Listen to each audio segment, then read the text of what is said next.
I'm Chris Holland. I'm the Chief Conservation Officer here at the Aquarium, and it's my pleasure to welcome you to this evening's lecture, which is part of our Marjorie Limbank's lecture series this year on change makers, making conservation personal. So throughout this series, we have been honored to bring to Baltimore individuals who have devoted themselves to creating positive change, be it to address climate change and resiliency, improve ocean and human health, or to bring nature back into the urban environment, making it accessible to all. We believe these change makers, their stories can offer insights and inspiration because, as we all know, it only takes one person to make a positive change. And the Aquarium has had the pleasure of hosting the Marjorie Limbank's lecture series now for more than 15 years, thanks to the generosity of the Bank family. As many of you know, Marjorie was a photojournalist, environmentalist, and a diver. When she passed away in 1994, her family endowed these lectures in her honor, and it has been deeply gratifying for us to play a part in sharing Marjorie's story and her love of the ocean and her sense of adventure with people that are like-minded and like-spirited. So in addition to recognizing the Bank family for making tonight's event possible, we'd also like to acknowledge the entire Aquarium family of members and donors. Thank you so much. We really could not do any of this without you, particularly in this day and age. Just like one person can make a positive change, one donation can make a positive change. So we do appreciate it. We'd also like to acknowledge the National Aquarium staff and volunteers. I had an opportunity to talk to many of the volunteers that are here tonight out at the reception. And, you know, we have an amazing team. We simply could not do it without our staff, our volunteers. It takes everybody. And it's really nice to be able to work at an organization where everybody cares so deeply.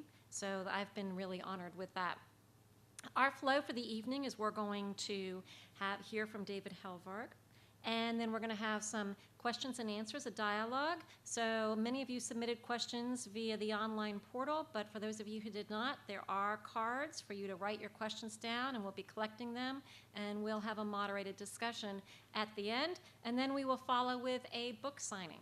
So with that, let me tell you, our change maker tonight is David Helvarg, and David is a journalist, author, adventurer, advocate, as well as a licensed private investigator, body surfer, and scuba diver. So I'm feeling actually a little bit underwhelmed with myself at the moment after reading that list, and it's such a diverse list of activities. But David has produced more than 40 broadcast documentaries for PBS, the Discovery Channel, and many others. His print work has appeared in publications, just little minor publications like the New York Times, the LA Times, the Smithsonian, National Geographic, and on and on.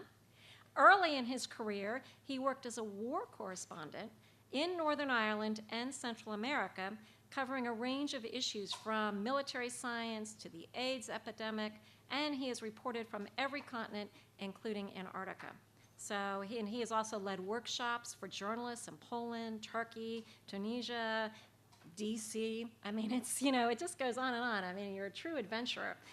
David is also the author of 6 books: Blue Frontier, The War Against the Greens, Rescue Warriors, The Golden Shore, California's Love Affair with the Sea, 50 Ways to Save the Ocean, and Saved by the Sea. And I read all of those so you see the titles, but also the last 2 titles, 50 Ways to Save the Ocean and Saved by the Sea, will be available in our gift shop after the lecture for a book signing later this evening.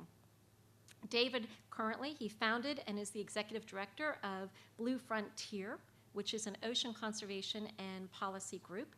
He has organized 6 Blue Vision summits for ocean activists, and in our nation's capital, and along with Wendy Benchley, he co-founded the Peter Benchley Ocean Awards.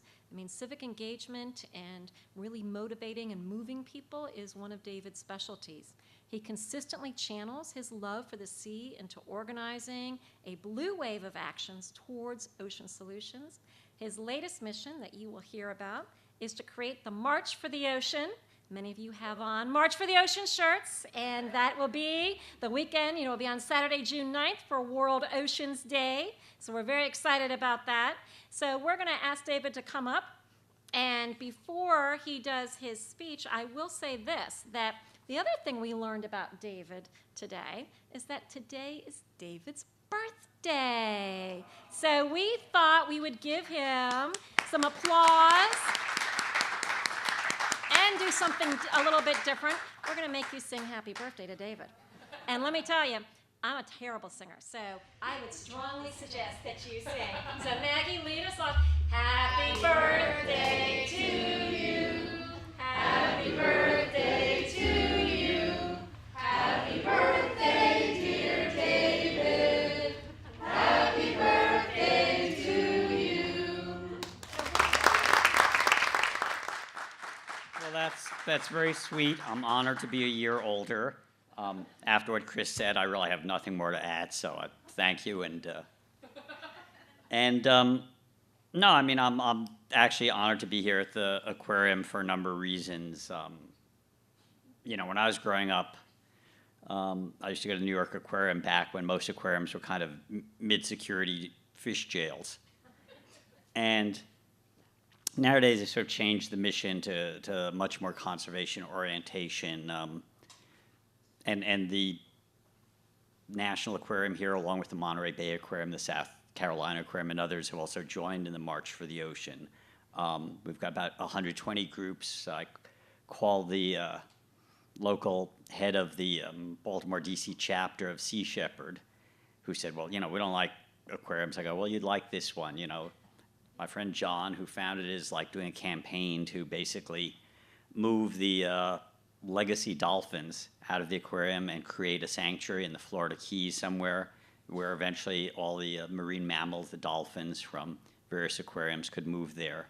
And the educational aspects are, you know, not about misusing animals. It's about using our connection with animals to understand our connection with the world.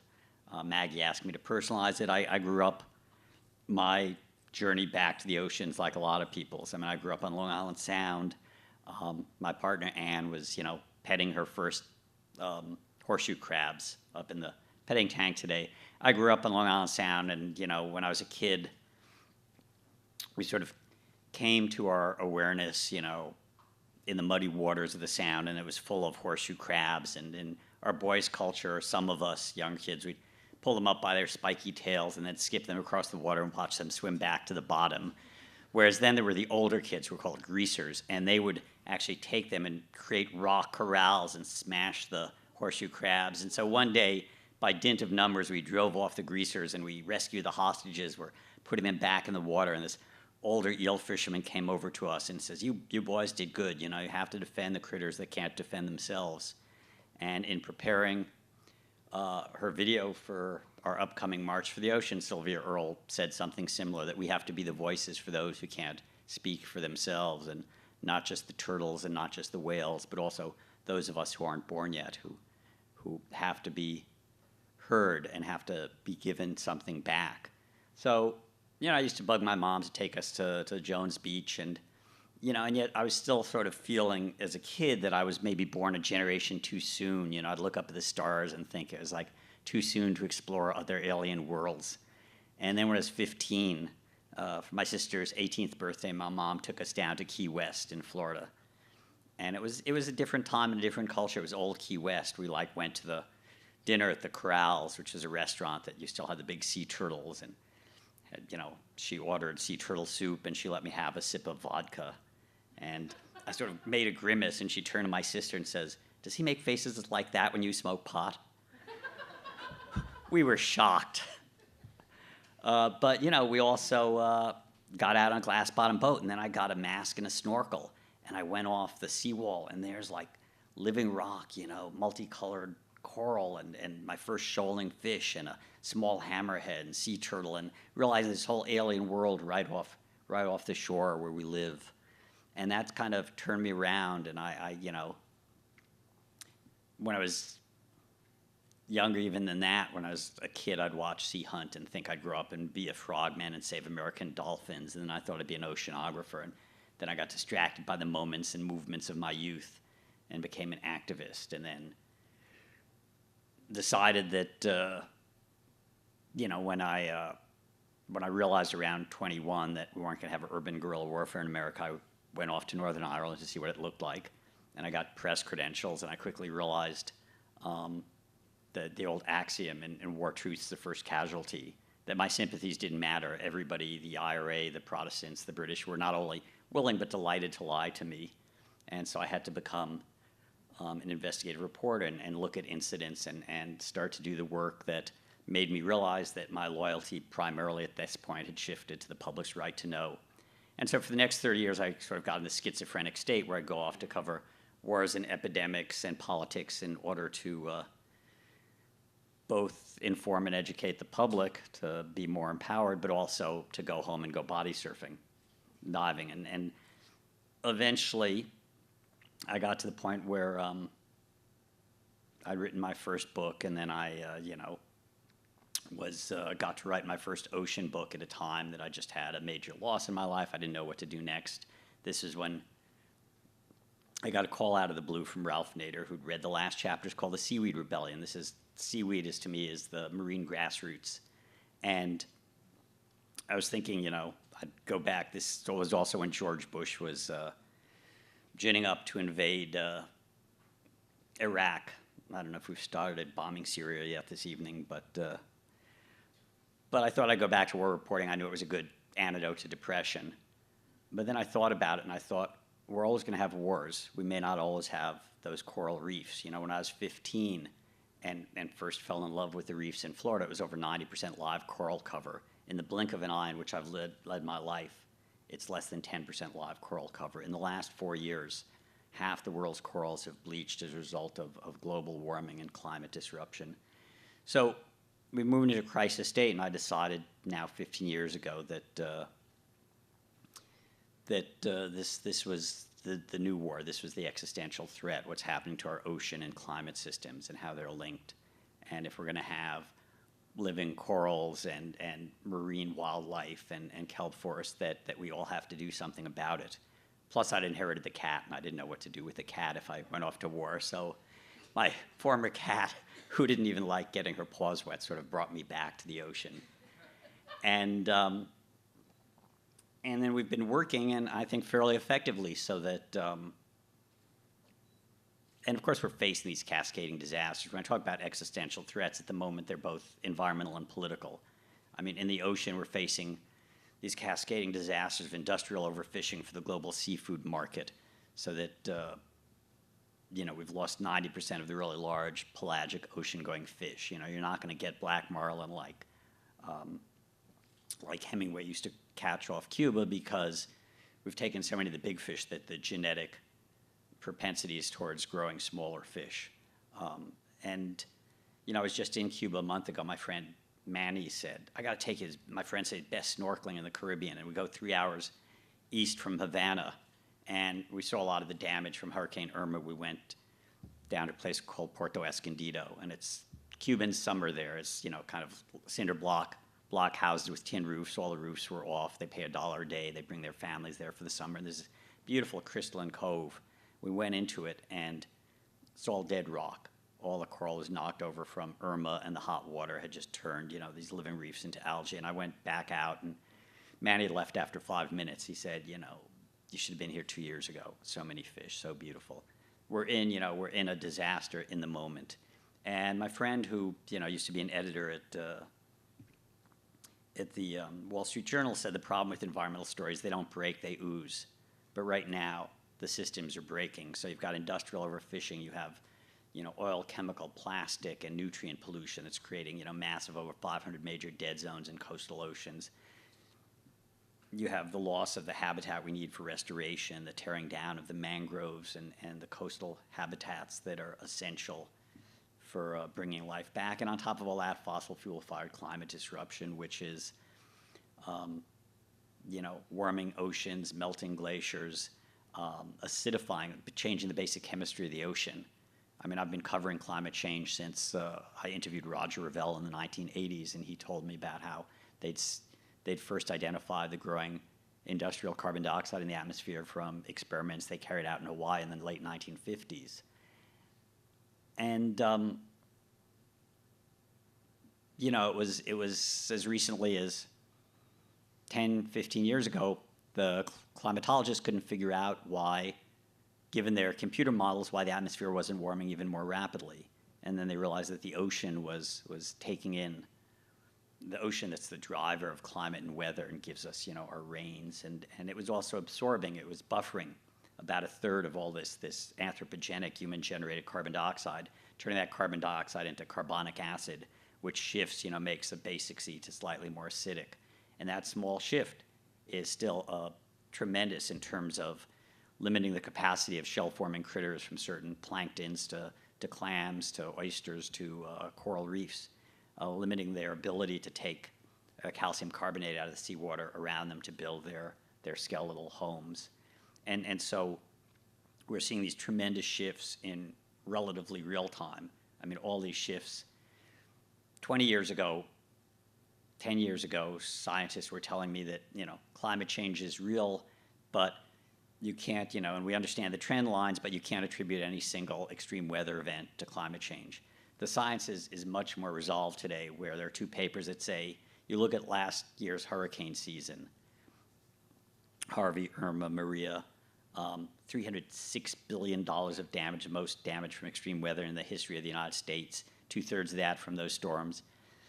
You can attribute 15 to 39% of the torrential rains that led to the 10,000-year flooding that did most of the damage in the Houston area to burning fossil fuels and the other greenhouse gases we're emitting. And, if polar bears are the indicator species for melting ice in the Arctic and in the polar regions, then it's actually the shellfish industry on the West Coast that's become the indicator species for ocean acidification. It's not a future threat. Right now, there are a number of bays, cold water bays, where they can't grow the spat out. They can't grow the baby oysters. They're taking them out and they're growing them in Hawaii, or they're growing on tanks inshore. And companies like Taylor Shellfish and Hog Island Oysters, which are delicious, I recommend them when you're in California, but they're also becoming engaged with the marine labs and with policy, because we're seeing that livelihoods are threatened today. And of course, the basic principle, if you're digging a hole, the first thing you do is stop digging, except we've gone from 2 years ago, we felt that all our policy initiatives and grassroots efforts were working. I went to our Oceans Conference with Secretary of State John Kerry, who is arguably the most ocean-oriented cabinet secretary since Alexander Hamilton created the Revenue Cutter Service. And there, in his last legacy year, Barack Obama took Papahanaumokuakea, the large marine monument that George W. Bush had established, I call it his blue asterisk, and doubled it in size. 500,000 square miles, made it the largest protected wilderness on the planet. And these are the kind of solutions that we need, large-scale response to large-scale threats. But then things changed. In the Trump administration, the oceans, again, being treated essentially as a gas station, as a garbage dump. We've got Secretary Zinke, when he's not flying first class in private jets, is proposing that 90% of U.S. waters, over 90%, be opened up to oil leasing. Coal and oil were great energy systems for the 16th and 19th century, but here in the 21st, we got to move on. I wrote in one of my books, I wrote about visiting some of the offshore oil rigs, and a guy from the industry came up to me and said, "I love that chapter." Really, the chapter I call for the abolition of your industry? But, I understood. I talked about being out there with the roughnecks and the roustabouts, and BP, in fact, took me out to a couple of their deep water rigs in 2000. And, it's amazing, challenging work. I think personally that it's like being on a whaling ship in the 1850s. We should honor their contribution to maritime history and move on. The second day out on the rigs, I talked to the company man, which is the rig boss, whose name actually was Bubba. And I said, "Bubba, what happens if you get a blowout a mile or two down?" He goes, "Well, Dave, I guess we'll find out when it happens." So 10 years later, I was 2,000 feet above the source of the BP blowout, where 11 workers had died, and I was watching 100 dolphins and a humpback whale trapped and dying in that oil. And I went out with, people I'd met 5 years earlier during Katrina, and seeing them re-traumatized by the oil in Barataria Bay and elsewhere. And I think, the challenges are huge, but one of them is just growing the solutions faster than the problems.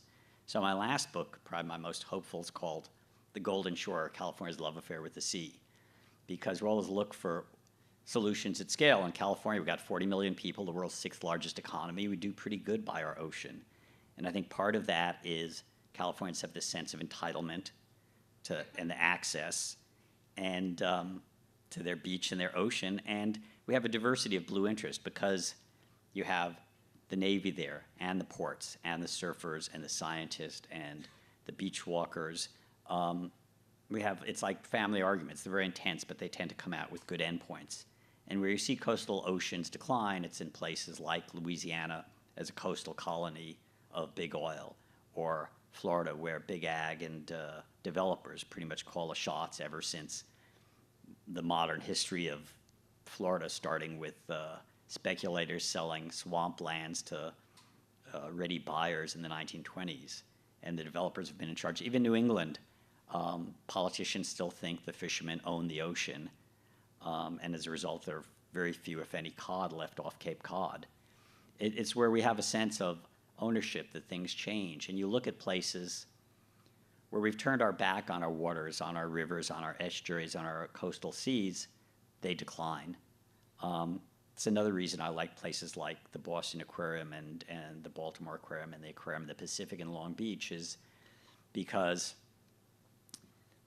these are places that acted as development anchors, and the rediscovery, the cleaning up of local waters, and then the rediscovery of waterfronts and Americans reconnecting with their maritime heritage. In Boston, it was like the big fight. John Kerry, as a senator, fought for a Deer Island sewage plant, and they cleaned up the filthy water and the harbor water, and then the Boston Aquarium opened, and it sort of set off a multi-billion-dollar redevelopment boom on the waterfront. And same here in Baltimore. The National Aquarium was sort of the anchor institution that began to lead to the rediscovery. And in the rediscovery, we begin to look at what's historic. I mean, the Chesapeake Bay Foundation says, okay, if it was 100, call it 100%, it was probably 98% because there were already people here. But when the first Europeans came into Chesapeake Bay, they saw the oyster reefs as a threat to navigation. So if you count that as 100, they're saying, okay, we've declined to 26, but we could bring it back to a 70. I mean, we have to have real metrics. And one of the real metrics is education and policy. So, as I say, 2 years ago, policy seemed to be working. Now it's not. Now, we basically have the EPA getting rid of all the clean water standards, putting coal waste into our rivers, which is going to end up in our oceans, this whole process that's threatening. And so my thought, and increasing numbers of people, is you have to, you go big or you go home. You don't want to go home if your home's destroyed. Most of our home is ocean. Most of our home is salt water. We need to have a Earth Day for the ocean because it's not really Earth. It's mostly salt water. We say 71% of the planet is ocean, but that's really not true. It's more like 93, 95% of the living habitat. And we call it Earth because I understand we've got our mammalian, air-breathing, terrestrial biases. But we're living in a pretty narrow band. I mean, moles you're digging 3 feet underground, and the tallest tree is 300 feet. Give us like 305 feet of habitat. In the ocean, you got, I see shark fins breaking the surface, and not enough of them. I was in Palau 2 years ago, and I wrote it up as, the shark-enhanced waters of Palau. They're not shark-infested, They're not termites. They're the top apex predators that make everything healthy. And, the turtles and the sharks at the surface 7 miles down into the Marianas Trench. We've sent over 500 people into space, and it's a pretty easy environment to go into. I mean, it's basically just a vacuum and some micrometeors. The ocean is this corrosive, unbreathable liquid medium that doubles pressure every 33 feet you go down. It's got biological, it's got upwellings and storms and biological. And they've only had 3 humans go to the lowest point on our planet, in the Marianas Trench, 7 miles down. Friend Don Walsh and Picard in the Trieste, a Navy-sponsored vessel back in 1960. It was the height of the Cold War. Don said, if I'd seen, if instead of a fish, I'd seen a Russian footprint down there, we'd still be exploring the depths. But it took another 50 years, whatever, for Jim Cameron to build his own personal submersible to go down there. And it's sort of, and be the third human down there. And of course, at the same time that like Elon Musk is firing a red sports car into space, which is certainly the most defied midlife crisis I've ever heard of. We've literally mapped 5% of the ocean with the resolution. We've mapped all the moon and Mars and the other stars. And what do? We spend billions to send a probe to Mars, and what's the first thing we look for is a sign of life? Yeah, water. And here's a whole water planet that we've hardly explored. And we're discovering new things every day, and even as we discover them, we put them at risk. And we don't need to put them at greater risk, because it puts us at greater risk. I mean, we get so much from the ocean. Take a breath and another, and that second breath is, my friend Randy kind of coined the idea that the rainforests were the lungs of the world, but really it's mostly phytoplankton in the ocean. It's giving us a lot of our oxygen. It's driving the cycle of water and life with the rains that evaporate off the ocean and come back and follow the mountains down to the plains, give us our food.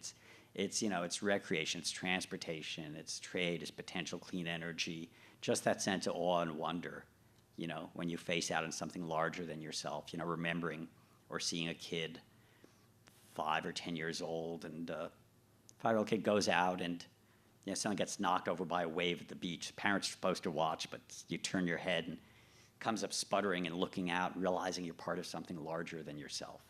That kind of, and it's also, it's both the wonder and the warning, because we don't understand. We look at the ocean, it looks beautiful, and we sort of understand beach closures from pollution, we understand oil spills. We don't really understand a lot of what's going on. And I think we're now getting into a phase where we're beginning to, we have the technologies, we have the resources, the remote sensing, the satellite tracking, where you can follow the turtles and the white sharks across the depths and the widths of these ocean basins. And we're beginning to realize that that we have to do something. We have to do something rather quickly. I was down in Florida last year, and they had like 9 months of green gunk, harmful algal blooms that exploded along their coast.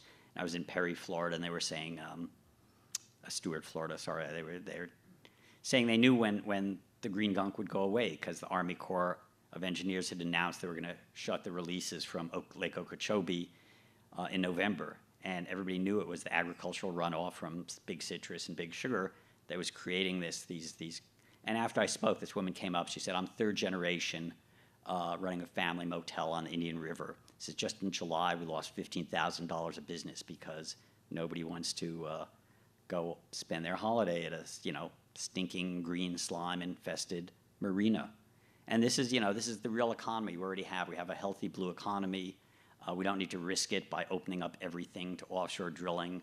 The modern environmental movement started with the Santa Barbara oil spill, images of oil-covered seabirds. At the same time, the Cuyahoga River caught fire in Cleveland, and that sort of gave us the modern environmental movement. But back in '69, it was still, it was basically energy versus marine pollution. Today, it's also a product liability issue. This product used as directed overheats your planet, acidifies your oceans, intensifies the warming waters that give us hurricanes, intensified hurricanes that wipe out cities and populations and expose populations. You look at parts of Houston that were flooded, and parts of Florida and most of Puerto Rico, and it's low income people, communities of color that are exposed to both the production of petroleum, the Cancer Alley in southern Louisiana and the coast of Texas, and also some of the most exposed, well, it's pretty democratic, exposed coastlines. It's like the rich and poor all get wiped out together. But this is not like what we want to, expanding our disasters is not the way we get to democracy. It's taking action.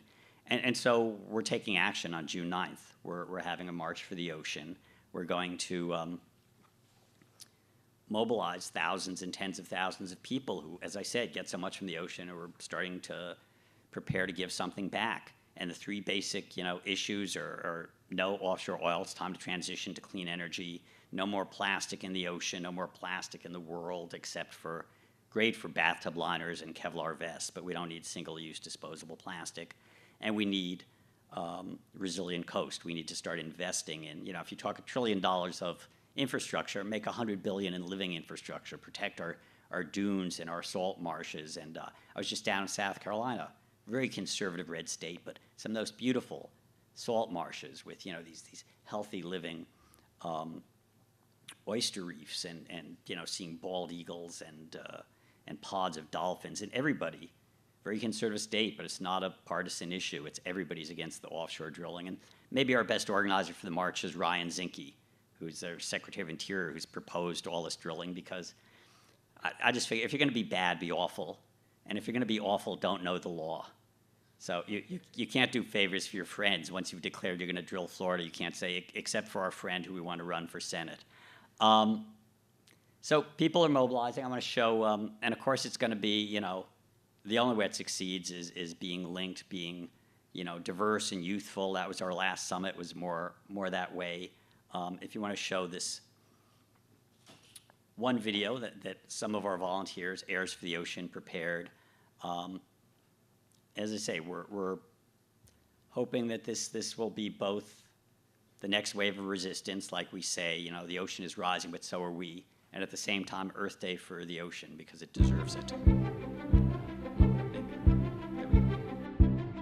I will march for our oceans and waterways in Washington, D.C., our nation's capital. Para nuestras aguas que sean limpias. Because I care about my future and the future of generations to come. क्योंकि मेरा और आने वाली पीढ़ी का श्वास हमारी महासागरों और जलमार्गों पर निर्भर करती है. Because I believe that even though our oceans are polluted, there's still hope.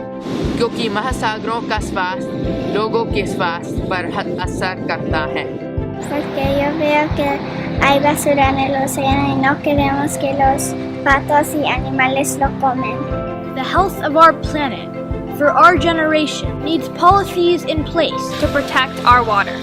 I cannot live on this blue planet without clean and healthy oceans. Senza ruscelli, fiumi, laghi, mari e oceani puliti.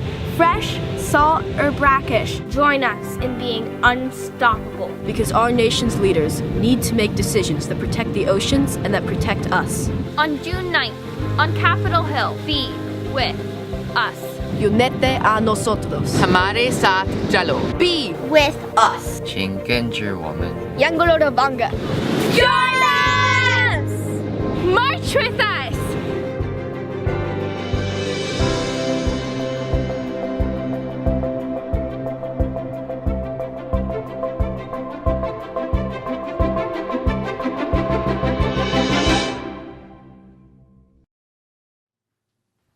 So we can talk about that. I hope people will join with us, and Dr. Sylvia Earle and Philippe Cousteau and Captain Paul Watson and John Roccanelli, the CEO of this aquarium, and hundreds of other folks, thousands marching. We're going to have a armada on the Potomac River.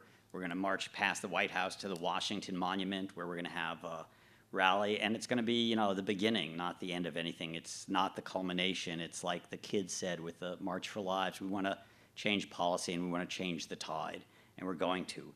And we have these T-shirts available, and I'm just going to read from the end of one of my books, again, because Maggie said be personal, so I'll just say, well, I've gone from radical activist to war reporter, private investigator, TV producer, author, and activist again.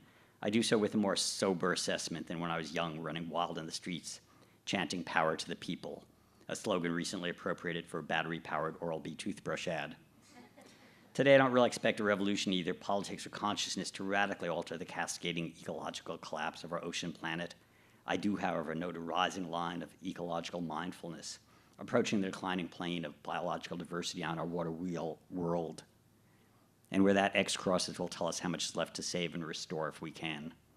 Not sure it'll be enough to turn the tide. All I know for certain is if we don't try, we lose. And this salty blue world of ours is too heart-achingly beautiful, scary, and sacred to lose.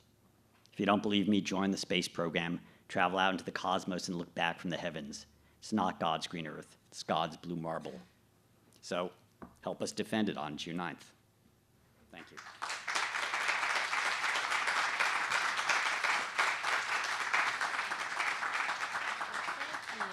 Thank you. So David, come sit down and let us learn even more about you. So very interesting. And Nice such- glasses. Such dedication and determination. So you gave us a really nice background, and one of the things that struck me as you were talking was because we are facing some tough times now for the ocean and for a lot of our resources. What is your optimism? And you've been through it all, and you've worked on some really tough issues. So what keeps you going? What's your What's that spark that keeps you going? And by the way, I'm asking David a first question that we have, and I have quite a few questions that were submitted from the audience, but we really encourage you to submit more now that you've heard David talk. There's two things. One is, like I said, I'm more frustrated than despairing because I've seen the solutions working at a local level. It's scaling them up. And also, I'm old enough to be a 60s kid, so I grew up when there was a mass movement that stopped a war and helped create, an opening for greater civil rights for all Americans. And I was talking with somebody not too long ago, and she was saying, we didn't get anything done in the 60s. And I'm going, wait a minute. Your son just came back from watching his 11-year-old daughter basketball game. I mean, the women won more medals at the Olympics this year than the men. This is Title IX. This is like one of the results of the movement of the 60s when, women, got tired of being, treated as secretaries in the anti-war movement, created the feminist movement. And it's optimistic to think that, 10 years ago, one of the parties was able to use gay marriage as a wedge issue to win. And today, it's like marriage equality is just, anybody in 30, it's like just basic civil sense that people should have equality. So, we've got these real victories that we've experienced, and it's always been, through popular movements. So I think that we've done enough education on, well, we've never done enough education. Education's key, but we also have to be active. And I remember that, as much disparagement of the activism of my youth, it changed things. 9 years ago, my niece was killed by a guy who was acquitted for reasons of insanity. He was schizophrenic, but that didn't stop him from walking into a gun shop and buying a 9mm and traveling cross country to her college campus to shoot her. This is the sort of story everybody has, and everybody had pretty much given up on seeing any real change. And then when it came to, to a high school campus in Florida just a couple of months ago, these kids said, we don't want your, thoughts and prayers, we want action. Right. And so there's lots of reasons for optimism, but there's no reason to think it's going to happen because it's the right thing or because people will understand. We have to, I think as Frederick Douglass said, you don't get crops without a storm. That's right. You're a fighter. It's essentially what's coming through to me as well. And you're exactly right. I mean, what we're seeing now with Generation Z coming up is that, they're not just accepting it. They want to see change, and they're willing to fight for it. So it's kind of, cyclical with the generations coming, but it's supposed to be the largest generation. What would you say to, to this new generation? How do you or anybody really, how do you become an activist? How do you, if you're going to enter this space and really start to fight for what you believe in, how do you become an activist? What's your advice for them? Well, first of all, it's one thing I'm sick of, youth are not our future leaders. There are leaders today if we partner and provide tools and support. So, my advice is read the basics of organizing. As a kid, it was like Saul Alinsky, saying that there's, the history of America, there's two centers of power, it's money and it's people, and we have to organize people effectively. I think what's nice with the ocean movement that's emerging is that it's really broad, and one of the things we've been doing for years is bringing activists together with people that they realize they have support from the Coast Guard, from major institutions like the Port of LA or the Aquarium in Baltimore. But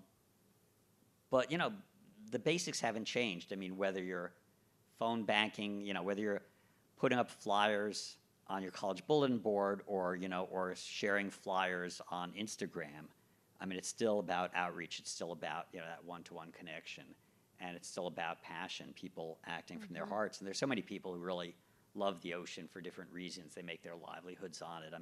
this is one of the few places I've gone as a reporter, and you find that the stovepipes erode away in the salt air. So, I'm out with this air traffic captain on a helicopter salt ship off San Diego, and he tells me how he wanted to be an oceanographer as a kid, or the head of security in the Matson port in LA Long Beach, who's also a member of the Surfrider Foundation, because, and, I think we've got huge potential to build a really large coalition, not just around this march, but around the demands of the march to really change how the respect with which we recognize that the oceans, in the 1970s, we marched to save the whales. Marching for the ocean today, we're marching to save ourselves. You're exactly right. And, one of the keys is, we all know that we're marching to save ourselves, and, the ocean, all the benefits for the ocean that you derive, regardless of whether you live near the ocean or not. But, one of the questions we received was, if we're going to be having ocean policy and changes, how do we reach the people that live in states such as the Dakotas and Kentucky that might not realize? I mean, I suspect a lot of this is obviously it's education to those folks, but how do we get them to start caring and to supporting these policies? How do you get those politicians to stand up and support these policies? Well, I think it's two levels. One is 52% of us actually live in coastal counties. I mean, and regions along the coast where we're impacted by hurricanes and by, dead zones and the other things that affect our economy. But also, it's water. I mean, it connects. We have the Inland Ocean Coalition that one of our board members, Vicki Nichols Goldstein, started in Boulder. And I was, it was when I was writing, when Saved by the Sea first came out, and we got stuck behind a van full of llamas on the way to a dive shop. Turns out, diver first in Boulder. There are more divers per capita in Colorado because it's a sports state. And linking watersheds and waters. One of our people, Margot Pellegrino, who's sort of the commodore of our armada that's going to take place on the Anacostia and Potomac, she just did her third paddle from New York to New Orleans. And, the people fighting for clean lakes and rivers and watersheds are fighting the same issues. So Nancy Rabelais, who's a friend she didn't like to say she discovered, but she popularized the reality of the dead zone in the Gulf of Mexico. And she was for the first year, she was attacked by the Farm Bureau and the Fertilizer Institute.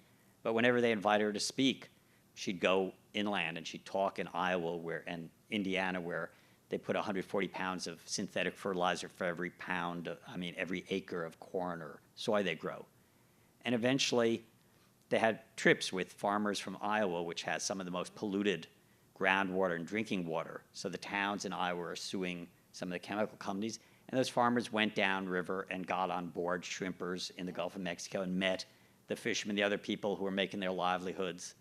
And today they're saying, there's this realization that all that excess fertilizer following gravity, running off, creating that second crop of algae in the Gulf, that's waste.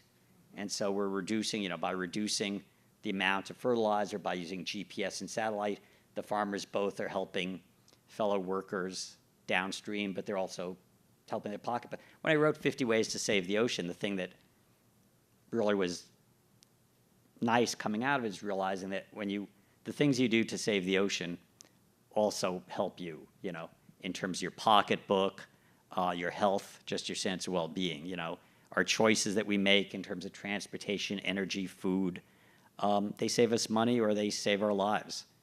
So, the challenges were, the sort of ignorance and short-term profit, but we've got lots of people who understand. Yeah. No, and I agree with you completely. I think we like to say conservation really is about people because people effectuate change. So then you need to reach people. And most of us, we have to start the way, if you think about what we care about the economy, we care about our health, we care about, a lot of these, our children, we care about these issues that the ocean connects to directly. And so when you can make people see the connection, and so we're trying at the Aquarium to change a little bit how we message as well. But one of the questions that also came in was, what is the most pristine and the most desolated parts of the ocean that you have seen? Somebody asked. Well, some of the most pristine parts were the places I visited 50 years ago, like the Florida Keys. But they're still, increasingly, the establishment of these large marine protected areas in places like Palau and Mexico and Cabo Pulmo, where local fishermen overfished the area, and then some scientists from La Paz came in, showed them what they had, and they made some sacrifices, and it came back. And, this is the resiliency of nature. 40 years later, the biomass came back, and they're now, the Castro family that used to fish there now are dive masters and lead people into these pristine areas.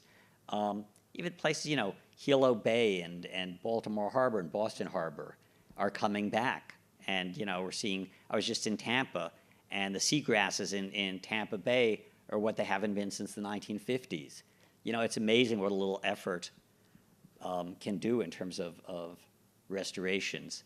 I'll quick story, which to me kind of combines it all. So we gave one of our Pete Benchley Awards to Geraldine Natz. For years, she was the executive director of the Port of Los Angeles. So not only the first woman, but the first marine biologist to run a major port. And I visited. It's a great place, like Land of Giants. It's got its own AAA map. And basically, half of anything you buy that says made in China comes through those docks. Except it was filthy and polluted. The air was bad. The main channel back in the 80s, people used to sail their boats in there because then they wouldn't have to have the bottom scraped. All the stuff just fell off. She came in, she had the first joint harbor commission meeting between LA and Long Beach since 1924 to pass a clean air action plan. Within 5 years, at the time she came in, the port couldn't expand. The terminals couldn't expand, Maersk and others, because there were lawsuits from all the fence line communities like San Pedro and Wilmington and Long Beach. They had the highest rates of adult cancer, the highest rates of childhood asthma. Within 6 or 7 years of initiating their plan, air pollution was down 75%. The waters have cleaned up. You go into this the largest port system in the Western Hemisphere, and there were white sharks at Queen's Gate at one of the entries. And because they cleaned up the environment, the lawsuits went away, the port's expanding. And again, this is a port that $1 billion of goods a day cross these docks. So here's a great example of you do right by the environment, the marine and the airshed, and the economy comes roaring back. We may not be, we may be buying fewer things from China shortly, but that's hopefully a temporary glitch. That's another issue for another day. But, since you mentioned the Inner Harbor, one of the questions we did have, and, we've been focusing a lot here at the Aquarium on urban conservation. And, the Inner Harbor is one of the least studied bodies of water here in Baltimore, and we see that in a lot of areas. What is the march going to do to raise awareness about cleaning up bays and wetlands and waterways and studying them, and then actually doing something to clean them up? So, as focusing for the ocean, obviously all the water bodies are connected, but, are they going to specifically, call out these other aspects as well as you're organizing the march and conducting the march? Yeah, I think as the march expands, we're getting more participation, and that participation is reflecting more demands. Basically, the big theme is, for a healthy ocean and clean water for all, which means you have to balance, environment, economy, and equity. So I know years ago when I first came here, one of the issues was church fish fries. A lot of traditional African-American churches in Baltimore will have the Sunday fish fry, and they're still coming down and catching fish in the harbor when the harbor was seriously polluted. And so, if you don't engage communities, in California we have 5 languages warning of which fish you can and can't do, and and educating people for not going in the surf for 72 hours after it rains. We still have a lot of problems, and we don't address those problems unless we do it in a way that reaches all communities. Right. So, and also there's, I live in Richmond, California. We've got Chevron, we've got a very diverse community, and it's not, there's sort of, industry likes to portray the environmental movement as somehow, white privileged. There's a survey on the ocean done about 10 years ago. The Hispanics had the highest rate of ocean conservation consciousness and concern. And, you think a lot of our population is, Hispanic population is coastal, Dominicans, Cubans, a lot from the coastal regions of Mexico, Central America, I spent a lot of time there, and there's a lot of waterfront and the impacts that you see. But again, it's youth brings a lot of diversity, and I think we're really looking to bring people from the high schools and communities in Baltimore and throughout the Eastern Seaboard, and there's also just lots of other activities, about 30 other marches being planned around the country. But again, it's the inland ocean movement. There are going to be protests on reservoirs in Colorado and in urban Texas, where there's, the water keepers who I'm talking to this week. I mean, the fight against the pipeline in South Dakota is the same fight that we're having. It's all sort of comes, the ocean issue is to a large degree a climate issue, and it's about getting off. We've been stymied in this country. The largest industrial combine in human history is the oil and gas industry. And yet the reality today, the economic reality is solar employs 5 times the number of workers that coal does. That the clean energy sector is within the next 5 to 10 years going to surpass the whole fossil fuel sector. It's not about really jobs and economy. It's about literally dinosaurs who don't want to change. It's hard to change. We do lobbies, and one of my last Hill days we had, Healthy Ocean Hill Day, and the scientist came up after me, really brilliant woman. She goes, I was talking to my congressman, and I think I really was explaining eutrophication and how it impacts, the development. I said, no, stop. So think sharks, limited stimulus. With these guys and some gals, it's basically money or votes. Your constituents. We don't have the monies, we'll get the votes. If we march for the ocean in June, we're going to vote the ocean in November. And the good news, I guess, is if you vote against, in this case, mostly guys who are pro-drilling, climate deniers, these are the same people who are in the pocket of the NRA. These are the same people who are anti-immigrant and have racist tendencies. And we need broad change. And the ocean is just one of those places where it's not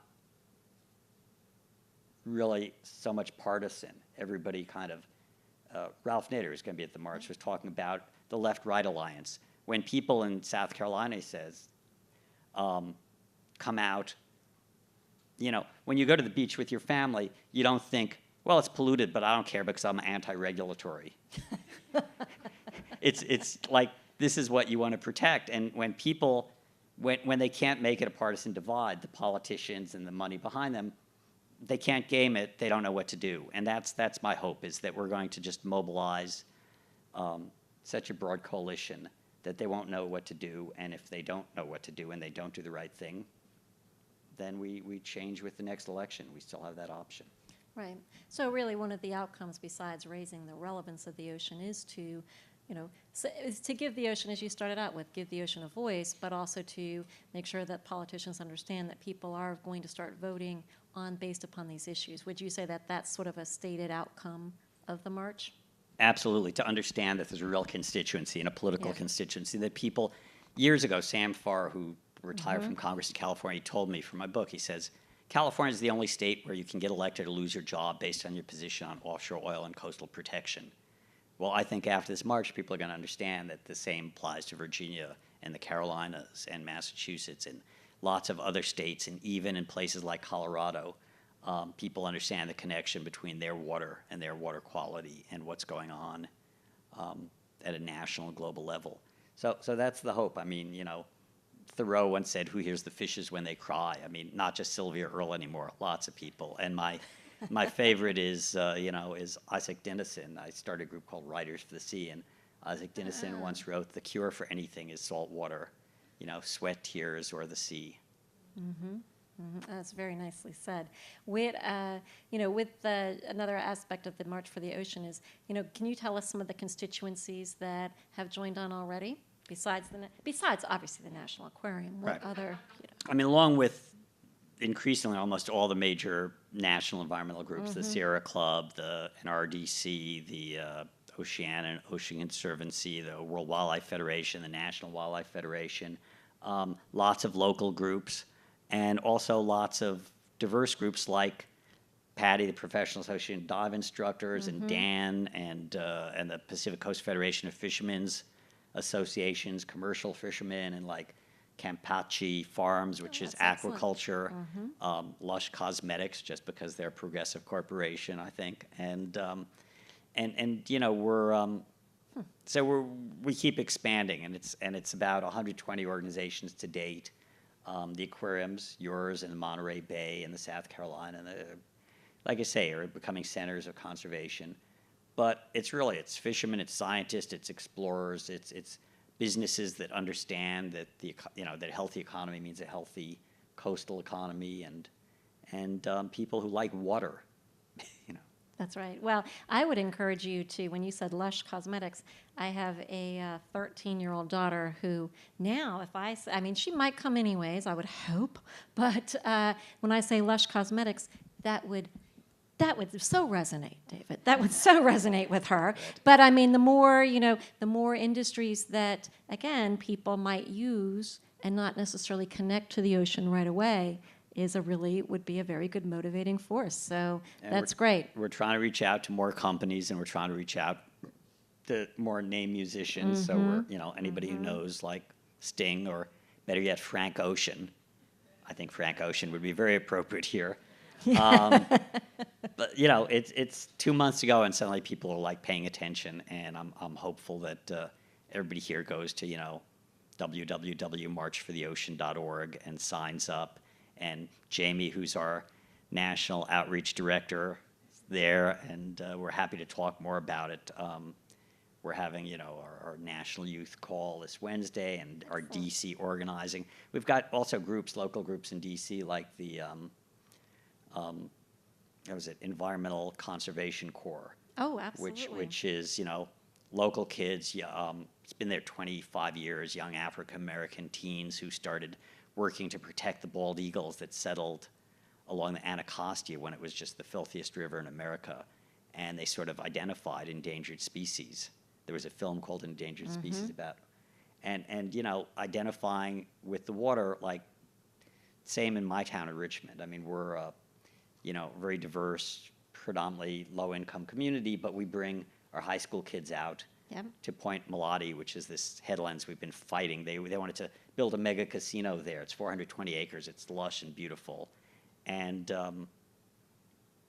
last year we had the Health Academy we raised money because they don't have enough money in our school system to do field trips, but we brought the Health Academy, 35 kids, and we're under the tree by the public beach we reopened, and they're training on water sampling for water quality, and suddenly an osprey comes down and grabs a fish out of the water, and the kids just go ballistic, and and afterwards they're like, "Can't we have our senior sunset here?" It's like, absolutely, right on cue. It just yeah, you cue the osprey. We had the radio set, and yes, so we do that trick too, David. But but no, this is wonderful. Well, I can say that here at the aquarium we'll be certainly advertising the march and trying to encourage all the youth that we work with to attend the march. And I know we have many that will, and we would encourage everybody in the audience, if you have pathways, to join the march, but also, the connections that you have to put out the word for the march, because it really does take a huge constituency coming together from,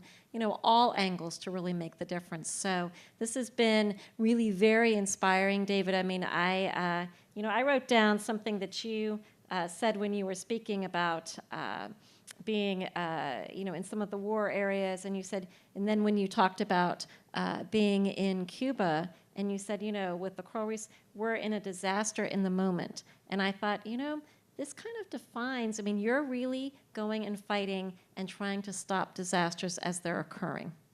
Because that seems to be a thread, and I don't know if you agree with that or not, but it just seemed, when you said that, it really resonated with me, that you're fighting to save it.